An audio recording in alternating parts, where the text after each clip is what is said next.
Oke, kembali lagi bersama saya di podcast Halako Generasi Z. Kali ini kita akan membahas kembali isi di dalam buku Halako Generasi Z. Kali ini saya juga sudah bersama Mas Raichan, salah seorang penulis dari buku Halako Generasi Z. Beliau ini menulis tentang pesantren dan membudayakan ibadah sejak dini. Mungkin langsung kita sapa aja kali ya. Halo Chan. Halo Bang. Gimana sehat Chan? Alhamdulillah Bang. Apa nih kesibukan nih? Kesibukannya lagi nggak sibuk-sibuk amat Bang, karena kan baru mau lulus, besok juga seminggu lagi wisuda Bang. Waduh, seminggu lagi. Iya. Kalau kata orang sah jadi pengangguran gitu. Sah jadi menambah pengangguran Indonesia. Bahagia nggak tapi jadi pengangguran? Nah ini Bang, agak sedikit nggak bahagia. Biasanya kan orang yang baru lulus tuh kan bahagia. Iya, iya. Tapi baru kali ini saya merasakan kuliah ini, lulus tuh malah stres, bingung, mau kerja apa itu bingung. Kenapa itu? Kenapa? Karena di prodi saya sendiri ya, PAI itu kan kinerja guru itu tahu sendiri lah. Iya. Ya, secara gaji kurang, nah itu yang saya bingungkan. Bagaimana saya besok apabila berumah tangga itu memenuhi kebutuhan anak istri ya? Asik, udah memikir ke sana ya? Sedikit-sedikit lah Bang. Tidak lepas dari kalau kita bekerja gaji dan Iya. gaji gitu ya. Ya, Tapi realistis aja. ya realistis, tapi kadang kala kita lupa dengan gaji. Nah, itu mungkin yang bakal kita bahas gitu. Gimana Chan, ini kenapa nulis tentang pesantren nih? Sebenarnya ada latar belakang pesantren nggak sih atau memang gimana? Atau ya itu latar belakang pesantren. Kalau saya emang latar belakang dari pesantren, dari saya SMP lulus SD. SMP kemudian SMA itu saya di pesantren. Ya, ya. Lalu saya tertarik membahas ini karena saya merasakan selama 6 tahun di pesantren saya tuh bener-bener dibudidaya tentang ibadah. Dibudidayakan tentang Dibudidayakan kamu jadi bertambah gitu ya. jadi bertambah karena dari SD itu saya itu jarang yang namanya ibadah. Ya mungkin orang tua sudah mengingatkan tuh. Mas Rian sholat dulu. Ya paling cuma iya, paling enggak bentar. Kalau enggak ya cuma wudhu doang sih Bang, wudhu doang. Apalagi pas subuh. Mas Rian sholat subuh ya, wudhu. Masuk kamar mandi, wudhu doang. Kalau enggak cuma nyalain keran, tapi enggak sholat, tidur lagi. Nah, seperti itu. Itu ke bawah nggak kebiasaan itu di pesantren?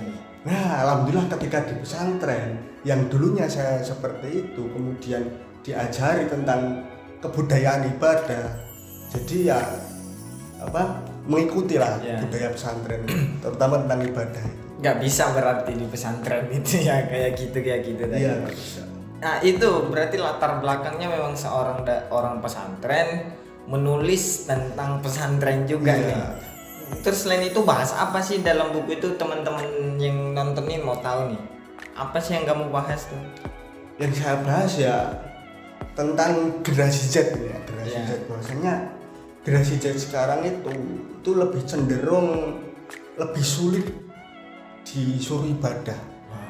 Karena ini cerita sedikit ya, waktu saya PPL di salah satu sekolah ternama di Yogyakarta, itu pun saya sebagai mahasiswa PPL itu merasakan sendiri bagaimana menyuruh para siswa itu untuk sholat, padahal itu sholat zuhur. Mereka lebih memilih dihukum karena kalau nggak sholat itu dihukum bersih-bersih WC. Mereka lebih memilih dihukum daripada sholat.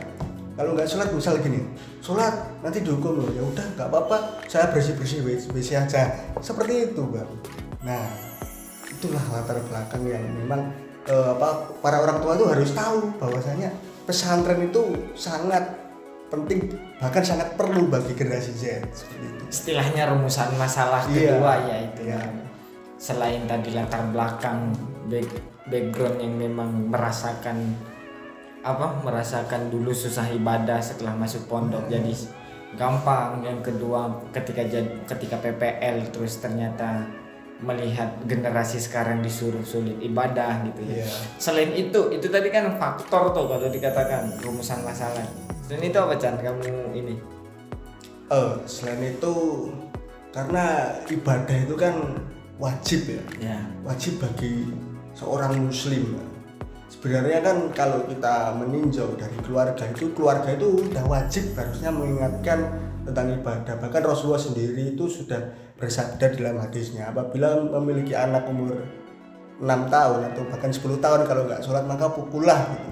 Tapi kan itu konotasinya anak ya, tapi kalau udah dewasa bagaimana, apakah masih dipukul atau gimana? Maka dari itu solusinya itu pesantren gitu. Daripada orang tua itu sulit-sulit masa mukul anak yang udah menjelang dewasa itu kan nanti beda hasilnya. Ya. Selain itu kenapa membudayakan tuh? Bukan budidaya ya? Membudayakan. Bukan budidaya tapi budaya, beda suku kata itu gitu. Kenapa tadi itu? Membudayakan ibadah sejak dini. Sejak dini yang dimaksud di sini kan mereka ini beranjak remaja nih. Kalau kita tadi mungkin berbeda ya. Ada yang kalau di Jawa memang ada pondok sejak dari SD gitu. Kalau di luar Jawa kemungkinan masih sedikit ya yang sedikit yang dia itu dari SD gitu. Itu kan masa-masa remaja tuh. Masa remaja yang memang lagi masa nakal-nakalnya atau memang kalau bahasanya kita tuh darahnya lagi panas-panasnya gitu, ingin show up dan lain sebagainya.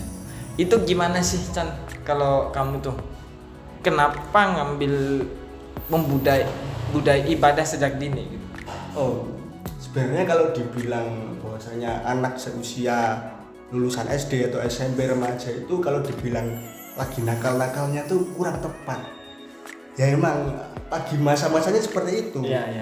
Mencari jati diri itu Bang. Mencari jati diri, saya tuh harus kayak gini, mencoba hal-hal yang mungkin kalau generasi Z itu kan karena memiliki sifat yang cenderung ikut-ikutan. Wah ini teman saya gini harus seperti ini. Teman saya misalkan suka motor, saya harus juga suka motor.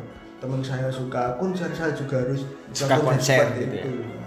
Jadi kenapa saya ngambil membudayakan pesantren? Budaya kan berasal dari kata budidaya. Nah, membudayakan berarti kan membiasakan. Sedangkan budi itu kan manusia mempunyai akal dan nggak cuma akal saja tapi akal budi pekerti. Nah, dari situ pesantren itu mewadahi anak yang sedang tumbuh tadi untuk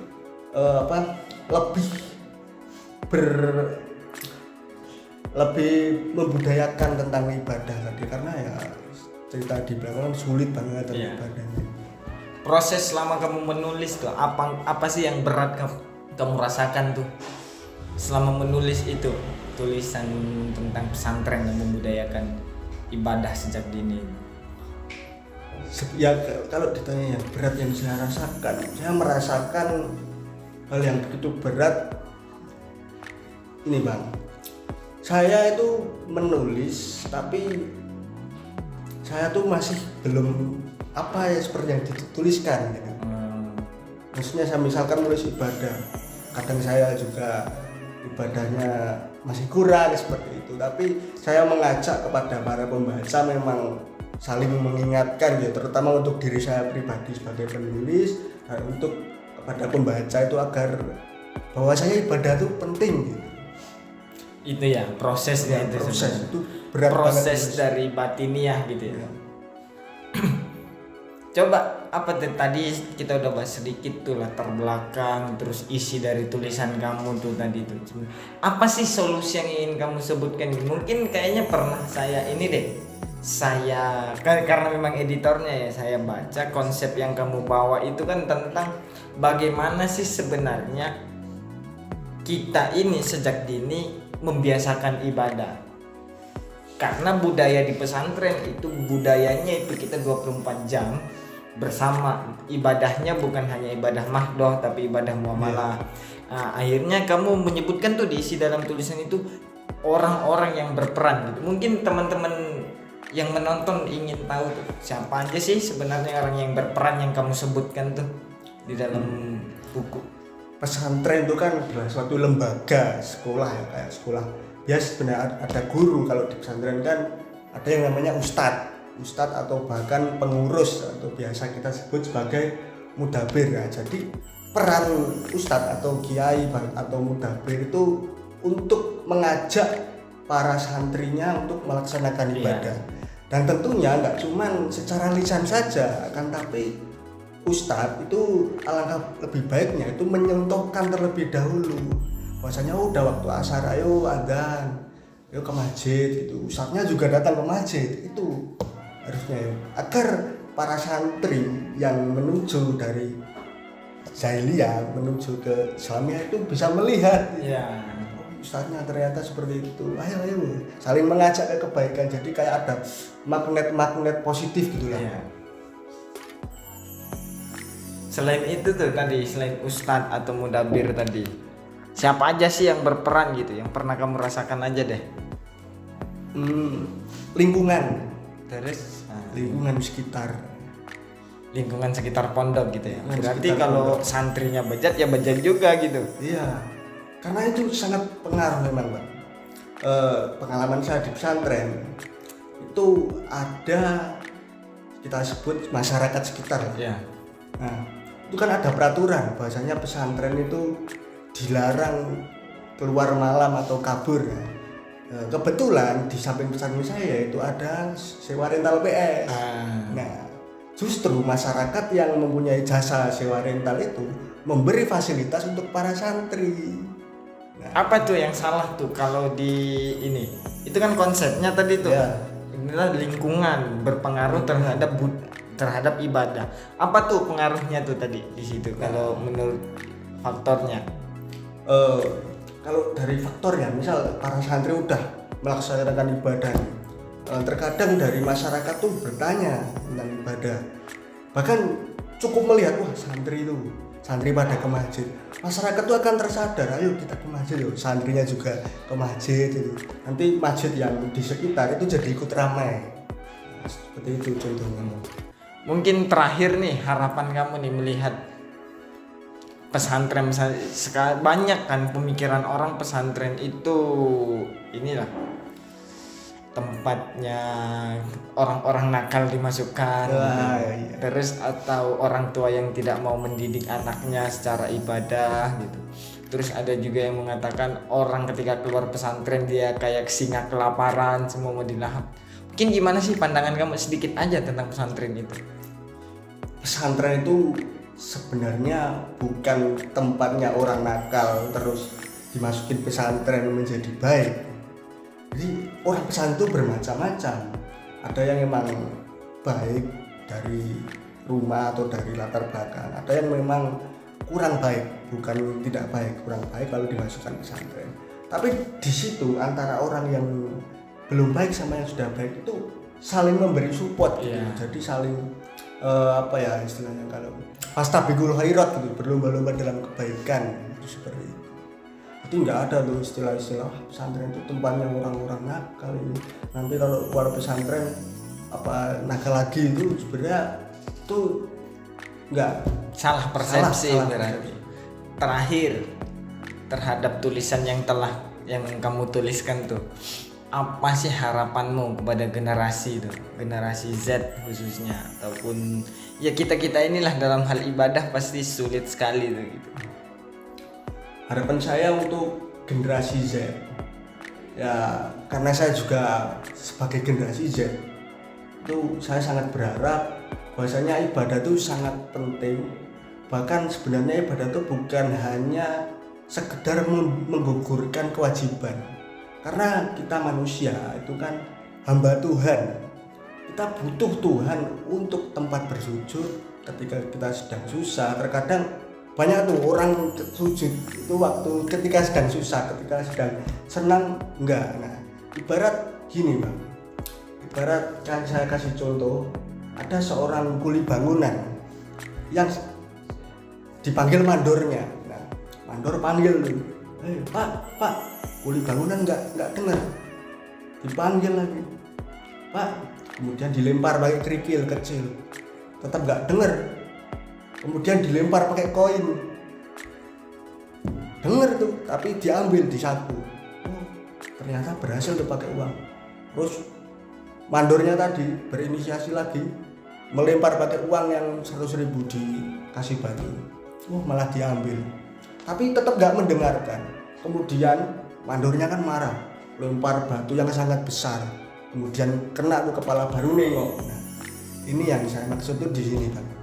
Apakah kita ketika dipanggil Allah Tuhan kita sendiri dengan cara yang halus adzan misalnya, kita nggak mendengarkan, dipanggil dengan cara yang lebih agak kasar lagi, tetap nggak mendengarkan. Apakah harus menunggu Tuhan itu memanggil dengan seperti mandor tadi melempar batu baru kita mendengarkan? Kan nggak seperti itu juga. Agak berat ya permisalannya ya. Iya. Saya pikir tadi Tuhan memanggil dengan seperti mandor ngelempar batu itu, saya pikir dicabut nyawanya tadi itu. Mungkin agak berat tadi ininya ya. Ya itu teman-teman tadi sedikit bincangnya kami sama Ray-chan, salah satu penulis buku Halaqah Generasi Z. Sedikit saya simpulkan bahwasanya bagi Ray-chan tulisan atau catatan yang dia berikan di Halaqah Generasi Z ini adalah sebagai sebuah upaya atau alarm pengingat bagi generasi Z, khususnya bagi dirinya sendiri, yang bahwasanya pesantren yang dulunya disebut yang ada stigma bahwasanya dia tempat orang-orang nakal dan lain sebagainya, bagi Ray-chan itu tidak benar gitu. Tetapi keragaman manusia yang dapat terbentuk dari pesantren inilah, dan sekaligus membudayakan, karena budaya atau wilayah kompetisi di pesantren itu ibadah ya, seringnya puasa Senin Kamis ataupun tahajud dan lain sebagainya. Mungkin itu dari kami, sekian, dan jangan lupa like, komen, dan subscribe.